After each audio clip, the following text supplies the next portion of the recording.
I'm Dan Pascone, CEO of Tailored Wealth and host of the Making Sense of Your Money podcast, real conversations to help high earners make sharper decisions so their money works as hard as they do.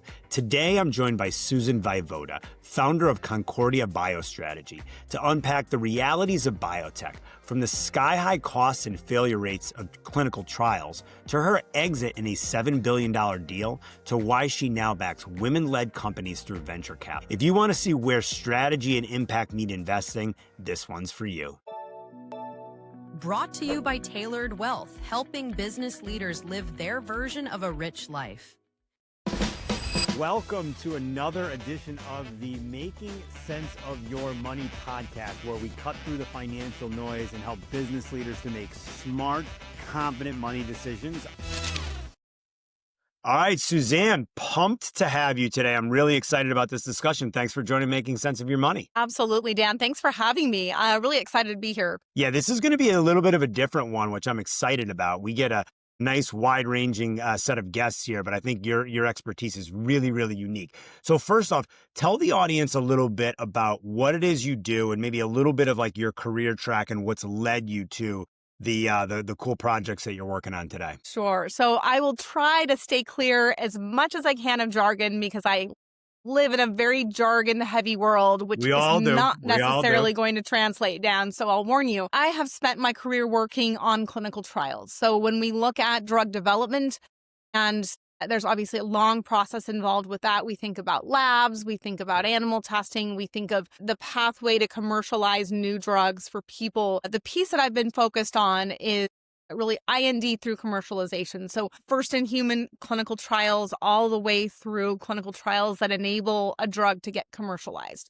So I'm not, I don't work in a lab. I don't work on the commercial side. I don't work in sales. I work in that, that messy in between when a drug is nominated as a candidate appropriate or safe, at least to begin human testing. And then I work through any phase of clinical trials all the way through commercialization, sometimes post-market studies as well.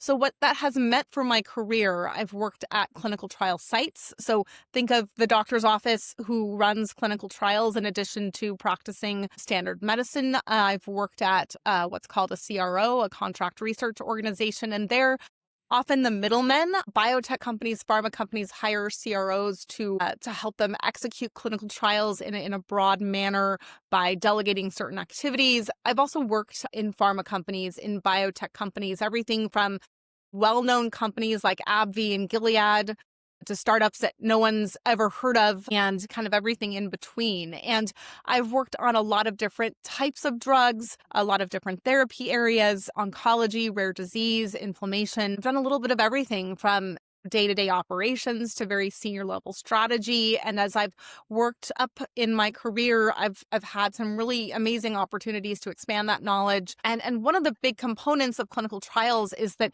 it's really an ecosystem. You need sites like Dr. Smith or Dr. Jones. You need CROs or lab vendors or tech vendors. And you need sponsors who are coming up with these drugs or moving these drugs to the marketplace. And so that can be a really fragmented space, a lot of silos built in there. But as we probably all know, even in this environment, clinical trials are really expensive.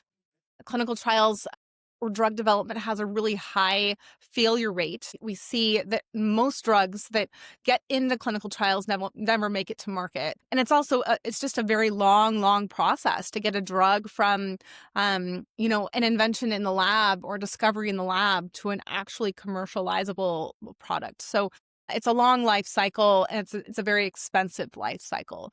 I had an exit at the end of 2023 where the company I was working at was acquired. And if anyone is following biotech, you'll know that biotech has had a rough couple of years. It's tough to raise capital right now. The bar is much higher than it's been.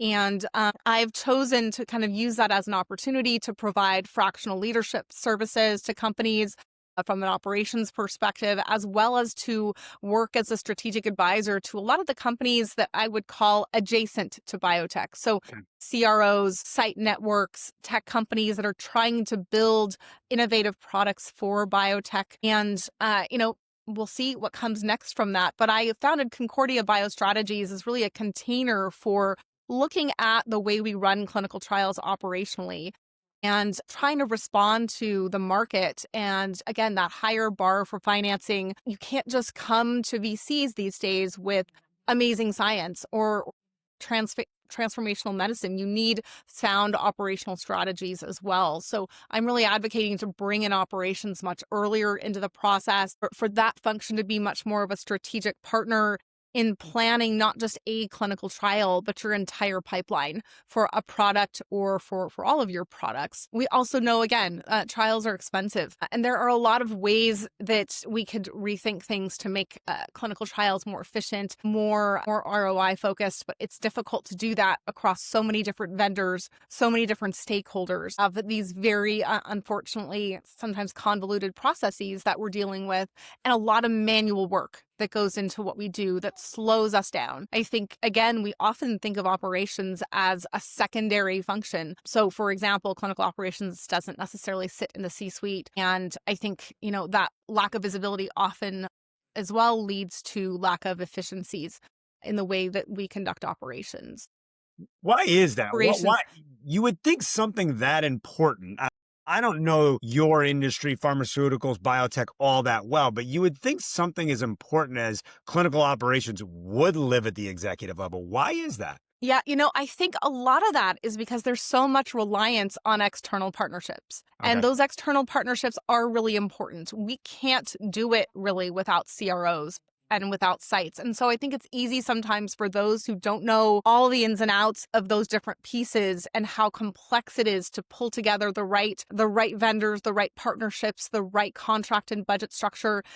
It can feel to someone on the outside, and I don't mean the outside of biotech, I mean on the outside of clinical operations, like a supportive function, like a vendor manager, like a project manager, because you're outsourcing an immense budget to partners in order to kind of execute it for you. But at the end of the day, if you look at the FDA regulations, the sponsor is responsible for overseeing the trial. And as a result of not, really thinking, I think, more strategically and sooner about your operational strategy, constantly in reaction mode. These CROs that we rely on, everyone will tell you that there are no good CROs. There are also no bad CROs. There's great people within each company. There are not so great people within each company, but they have a completely different business model than a pharma company does. And so I think it takes some strategic understanding of what that looks like and how to best partner with these companies. And that takes some senior level strategy. Yeah, that makes a lot of sense. Talk us through, you mentioned it being tougher right now, a lower success rate on clinical trials, tougher to raise capital. I speak with a lot of folks in various different business environments, but a lot of folks in tech, right? So I have a pretty good understanding of, what the fundraising environment looks like at any given time. Maybe tell us a little bit about how your industry is different and what's making it more challenging to raise capital and then to be successful ultimately with the clinical trials. Okay. So I think the main thing here, and to back up and go very high level, when we're talking about tech, we're talking about a product. That could be a software product or a hardware product, but ultimately you're developing a product and you can really control your supply chain, your engineering, your processes for that product. But when we're talking about clinical development, we're talking about people. We're talking about patients. Have the control over these variables, these patients, that we would if we're trying to engineer a new laptop or a new phone, for example. I have to go out and find actual people to participate in my clinical trial. And those people they may have illnesses, they may have symptoms, they also have lives, they have children, they have parents, they have jobs, they have other healthcare issues. And sometimes it's trying to put a square peg in a round hole. The industry as a whole doesn't always understand or take. I think we're all very patient focused that work in drug development, but it's one thing to design a program that looks great from a medical perspective, from a financing perspective. It also has to reach people. So we have to take that trial to the right places where we're actually going to find those patients. And we have to really get to know what those patients are experiencing, what their barriers are to entering a trial. I think in the public, there's still a fear of clinical trials. People are wary of taking a placebo, of feeling like a guinea pig in a medical experiment. Right. And I think there's plenty of examples in the media that don't exactly distill or dispel that notion. I think also, you have to have the right infrastructure. Not every doctor knows every clinical trial. Not every clinical trial is accessible in every location. So you could be a patient who really wants to find a clinical trial. It's actually not that easy to find. The criteria for each clinical trial are very, very detailed, and that's so that we can have a generalizable data set. But if you're a patient, say you're a patient with migraines or with a specific type of cancer, your physician may or may not have something for you to offer in the form of a clinical trial for treatment. So there's actually a lot to it. And then moving into the investment piece, it's not news that clinical trials are really cumbersome, that they take a long time, that they're really expensive, that they have a high failure rate. That is unfortunately sort of the industry standard. I think that it'll be interesting to see, what technology can do in terms of speeding up drug discovery, et cetera. But I think right now investors are looking for more confidence in where they put their capital. They're not just looking for brilliant medicine that may go nowhere. They're looking for brilliant medicine, brilliant science that has an operational pathway, that has the right commercial outcomes, that has inflection points where they're going to be able to drive value for their own communities. Biotech has ebbed and flowed over years. There have been great funding environments. There have been horrible funding environments. It's a volatile industry. And, it's one that's sort of tricky that way. We're just sort of seeing a drought. We're seeing VCs and funders look for real data, later stage data than they used to. And again, these companies are pre-revenue. Of course, your big companies have drugs that are on the market, bringing in revenue, and that are allowing them to then pump that revenue back into their pipeline. But if you were a company that's pre-revenue and a clinical trial, even a first-in-human clinical trial costs several $1 million, take out the human capital, take out the office, take out the lab, just the trial. Your seed round looks very, very different than a tech company that may need a person or two and a couple programmers. It's a very, very different reality. Yeah, that's fascinating. So my immediate thoughts are, my questions for you are, what ultimately, other than having a drug that cures a problem, right? I mean, everyone claims to have that, right? What makes a drug and ultimately a clinical trial investable? And then in your experiences, other than the actual product, the drug, what dictates success? Like, how do you win in this game? I mean, it seems challenging. It is challenging, and it's certainly much more work than we're going to have time for in this episode, Dan. But I think the long story is a drug can look great in preclinical models. You have to prove it in animal models. A drug can look great in animal models. That ultimately doesn't equate exactly to a human model. And we have to show that the drug is safe. We have to show that it's actually going to move the needle for patients. It's also a very competitive landscape. If you look at any one indication, there are companies that are out there, they're developing drugs for the same indications. Look how many GLP-1s there are out there now. Everyone has one. This is a huge market. Why? Because not only can we now market them to patients with diabetes, we're looking at weight loss. We're looking at additional indications. So finding patients, they can join one of 5 different trials perhaps that are available at any given time. So it's slow, and you have to demonstrate not only are you as good as what's already out there, but are you better? Do you have less side effects? Are you an oral medication versus an injectable, which might be more tolerable to a patient? What exactly differentiates you from everything else?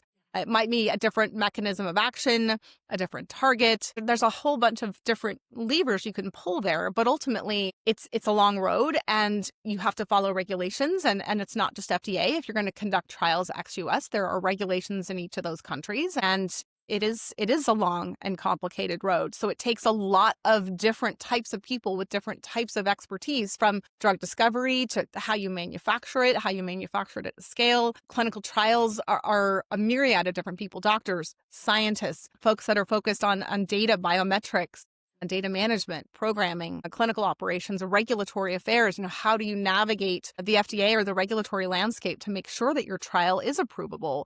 And then each trial is looking for different data, but also more data. The regulations kind of have benchmarks for how much safety you have to demonstrate, how many doses you have to test, whether trials are placebo controlled or not. And there's, a funnel of hoops that you have to jump through in order to get to a point where you can apply for commercialization. Makes sense. Makes sense. There's a lot there. All right. So let's shift gears a little bit. You mentioned you had a successful exit from your last firm. Yeah. So we love talking about successful exits. We love helping people with successful exits. We love helping people plan for them pre and post successful exits. Talk a little bit about what made that hopefully a successful exit for the company and then for you personally. Sure. So this was an interesting situation. Roivant was the parent company in this case, and they'd acquired a drug from a company called Pfizer. We're probably familiar with that company too. I've heard of them. Yeah, to do a joint partnership in developing. Pfizer had, part of the rights to that product, and Roivant had the rest. They spun out a company called Telavant, which was the company that I worked for. Roivant is sort of called a parent company. When they bring in products, they in-license products from other companies. They spin out individual subsidiaries in order to focus on development of those drugs. This happened to be a really interesting target for the treatment of IBD, so ulcerative colitis, Crohn's disease, etc. And at that particular time, it was a very novel mechanism of action. In fact, there were several other small companies that had similar drugs with the same mechanism of action that were also acquired by Big Pharma. So I found myself in a situation where we went from employee number one to acquisition in 10 months because Roche stepped in and decided to acquire the company. The company already had phase 2 data in one indication. We'd initiated a clinical trial in a second indication, and we're planning for a phase 3 registrational program in that first indication. So a lot covered in that time, but a very, very unique situation in drug development. We don't see M&A deals happen usually that quickly. But again, there had been 2 previous deals earlier in the year for the exact same target. It made sense ultimately for the company, for Roivant, for Pfizer, for Telavant, and for Roche to enter into that deal. So personally, that was not, these are tricky topics. We talk about life-changing wealth. This was certainly not life-changing wealth for me. There were 4 different partners involved in this deal. So it was over a $7 billion acquisition. However, it wasn't of a startup with, 30 people in it. There obviously were folks at Roivant that were involved in that, Pfizer, et cetera. So it was spread much more thin than it might have appeared. But it did certainly make a difference for my financial planning. And it's allowed me to explore my own consultancy. It's allowed me to kind of ride this difficult market and really find the right roles for me. It's given me a little bit of flexibility. But, from my perspective, I think what we consider life-changing wealth is different for everyone. What Sure. we all plan to retire on is going to vary based on our goals, what lifestyle we want to lead, et cetera. Cost of living. I live in San Francisco, not a cheap place to live. So it's really variable what, $1 amount is going to mean to one person versus another, which I know you and your audience certainly will appreciate. Yeah, no doubt about it. We both live in opposite sides of the country, but very expensive sides of sides nonetheless. Yes. All right. So I know you also have a bit of a passion project around educating, advising, mentoring other women to be successful investors, albeit on a personal finance level or at the PE level. Talk a little bit about that and what you're doing in that space. Yeah, it's a great question. So I think at its core, it comes from the fact that clinical operations itself, there's no real obvious career path. Right. It's hard to navigate a career from a site to a CRO to a sponsor. There's no degree program for that. And so I felt earlier in my career that I had some really amazing mentors that helped guide me, and some that really weren't very effective at helping me figure out my own next step. So I always want to advocate for the folks on my team, whether that be a big team or a small team, helping them figure out what their career strategy is. And of course, very tied, hand in hand in one's career strategy is their financial strategy and where they're trying to get to, where do they want to exit. And I always encourage people to think long-term about that because let's face it, that 5-year plan catches up with you really quickly. And I always advocate that people really think of their careers as a living organism and we always need to be thinking about what comes next and how it's going to get us where we ultimately want to go, which again is different for everyone. But I don't just mentor women, I mentor men as well. But I think one thing that I've seen in my world is there still is a bit of a mean girls mentality out there with some folks that work in the life sciences. Kind of I got here and it was really, really hard and you're going to need to struggle as well. And I'm all for putting in the hard work, but I'm also very, very passionate about lifting up other people, helping people find a shorter, quicker path. There are some amazing, talented people in this space. And I think going to your question or pivoting a little bit to your question about investing specifically, I don't think we get a lot of exposure to that. In my world, conducting clinical trials, I am often responsible for a really large budget, but it's all loss. There's no profit there. So my P&L experience isn't necessarily that robust by that definition. And as well, we're not necessarily tied into VC communities. We often have Ks or various different investment mechanisms, but I myself wanted to understand a bit better, what levers could I pull on? What does VC even really look like? I mean, sure, I've been part of conversations with pitching to VCs. I've helped prepare for many of those conversations, but what does that even mean? How does one, quote unquote, raise a fund? What is a fund? And so I was introduced to an organization called How Women Invest. And that organization is focused on, I think, 3 different things: the growth and development of women leaders. So helping women carve their own path, getting into board roles, executive leadership roles, really creating an executive leader network of additional people. And it gets lonely at the top, we know. We don't necessarily know how to navigate those next steps. And so having a community of people who really are supportive of other women. But this investment arm is very unique in that it's a VC, it's a very traditional VC fund, but it invests only in women-led companies. So we've seen a lot of great data associated with the fact that women-led companies do better than companies led by men. There's a whole bunch of data behind that, and there's a whole bunch of different directions that conversation could go in. But this is really an investment arm that allows women to have that center stage. So you have to have a woman-based executive team to pitch to this fund. They invest in seed stage companies, Series A, sometimes Series B companies, depending on the fund. And as an LP, as part of my work that I do, I've invested in that fund, but I'm also part of attending pitch reviews, doing diligence on companies if it aligns with my expertise. And so it was a way for me to kind of dig into what that world looks like from an insider's perspective, as well as a way to invest in some really amazing women, some really amazing companies that are spread across all different sectors and doing some pretty incredible work. I love that. I love the mission there. And you hit on a couple of things that I'm supremely passionate about. And that is, number one, mentorship. So kudos to you. I think mentorship is just one of the great concepts that we have out there for learning development. And I love mentoring people. I love being mentored. So it sounds like you share that as well. And then one of the things I love about my role most is sort of matching up the financial plan with the career plan and kind of putting those puzzle pieces together, because one affects the other and they both affect each other, right? Yeah. So that's always a fun sort of puzzle to put together. So I love to hear that. All right. So we're gonna shift gears and learn a little bit more about you. So you are officially entering the lightning round, Suzanne. Okay. Are you ready to go? Bring it on, Dan. All right, let's go. So you can give us a one-word answer. You can be a long, drawn-out thought, or anywhere in between. Just the first thought that comes to your mind. All right? Okay. All right. Easy one to start. Coffee or tea? Coffee, always. Okay. All right, sounds good. One meal for the rest of your life. What is it? It's going to be something carby. I got to tell you, I am definitely a pasta fan. So that's probably where I'm going to go there. It's not going to be the most healthy. Might have some cheese involved, but carbs and cheese always. All right, sounds good. Love it. What's one tool or piece of technology other than your computer or your phone? Okay, so it could be hardware or software that you can't live without.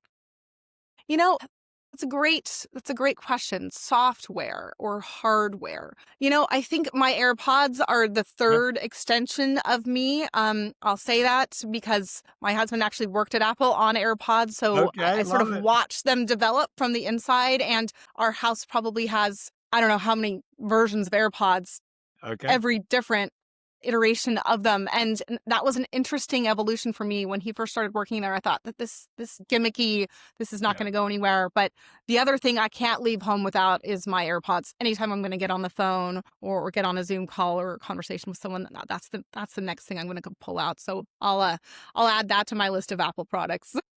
I love it. Those are probably pretty high up on my list as well. So I'm with you on that one. Do you have a favorite quote or phrase about business or success?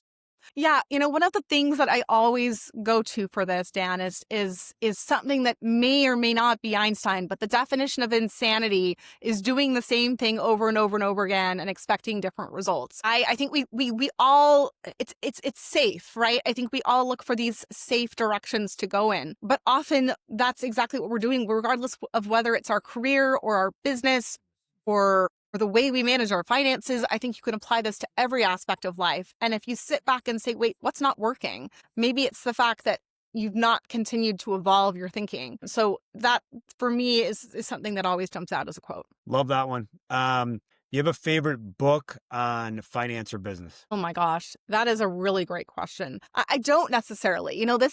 This is a spot where I've started spending more time. As I've gotten to more senior levels, I have found that, digging into business acumen is really, really important. I've spent more time listening to podcasts and kind of building up a shelf of books. But I'll admit, I also have a 4-year-old child at home. So my reading time has been rather It makes it a little more limited challenging. I'm with you. as of late. So I think it's something that I've become more passionate about. It's something that I want to be more fluent in. But I have, I don't know, 3 or 4 books where I'm a chapter or 2 in, and, it's just sort of waiting for that next flight or like quiet period of time to get to. So I don't want to recommend one book or another, but I do really love the books that lean into advocating for yourself and building your career, building your balance sheet, and doing so in creative ways that not everyone's necessarily going to go for. I love it. What's one bucket list item you've already accomplished? Already accomplished. Okay. Well, with the exception of Antarctica, I've been to all of the continents.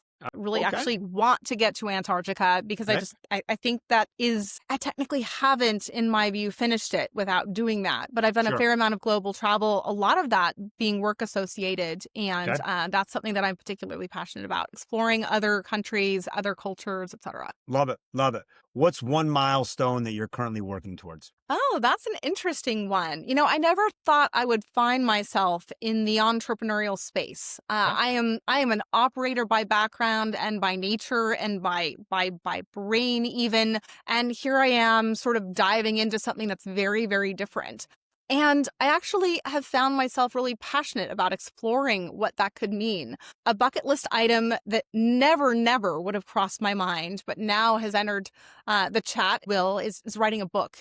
I've learned that in doing thought leadership, I actually love to write. And I love writing about the problems that I see in biotech and life sciences, in leadership, in clinical operations, and how we might rethink those. And so as part of building my network, I started writing on LinkedIn. I thought that would be a crazy thing to do, but a lot of people were talking about doing it. I've also really enjoyed that ability to connect with people there. And I've started a Substack as well, where it goes much further into clinical trial operations and how clinical trials work. So that's something I wouldn't have put there, but, I'd now add. I love it. I love it. And, I started writing on LinkedIn, I guess it's probably about 16 months or so ago, somewhere around that time frame. And it's become one of my favorite parts of the week. It really has been. And I do a newsletter as well. And I'm planning, not anytime really soon, but I'm planning a book in the not too distant future.